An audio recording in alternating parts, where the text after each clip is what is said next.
ngucapke janji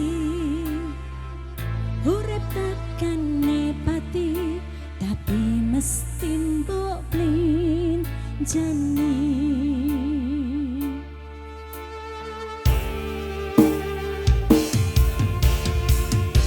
barengi mudhun srengenge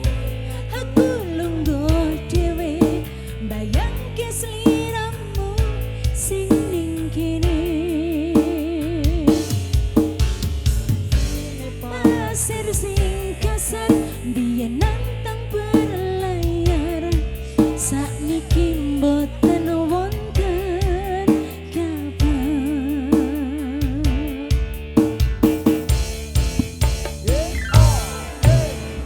banyune pasang ngantem banter watu garang ngancani aku ngerake kenangan aku ngakoni sakwise mbok tinggal wingi doyoku rasane sepi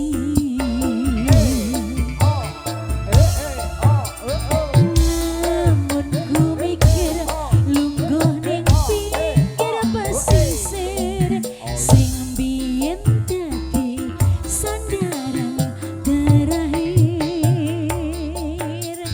yen ana wektu sedelo pengen ketemu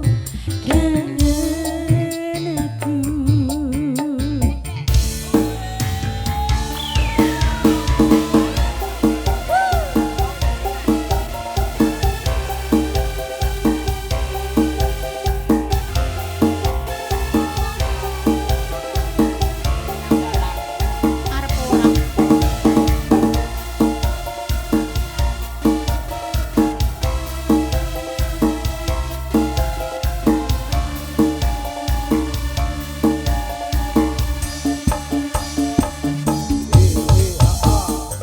barengi mudhun srengenge aku lungguh dhewe bayangke sliramu sing ning kene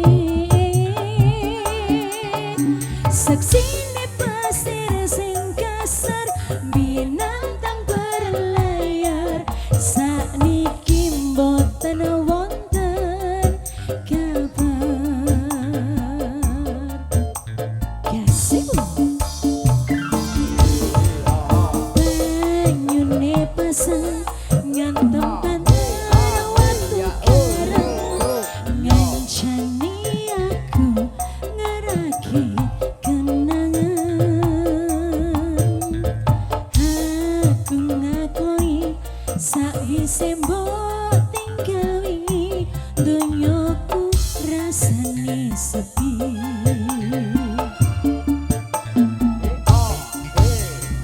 namun ku mikir lungguh ning pinggir pesisir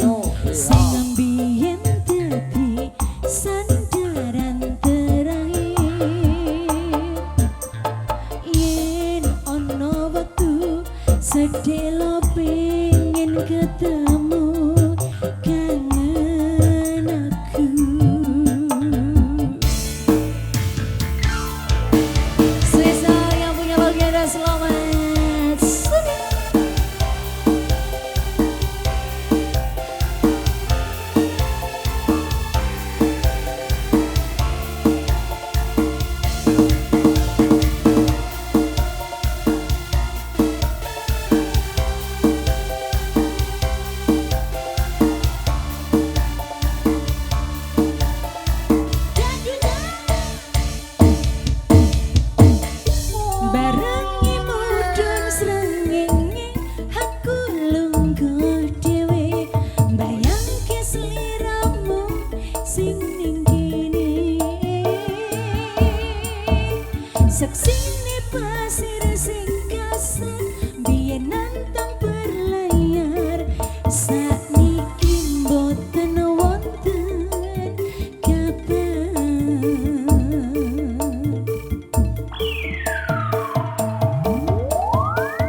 Suara ombak segoro laut itu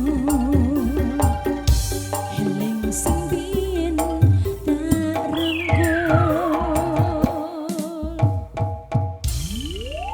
Ya, terima kasih Mbak Erna.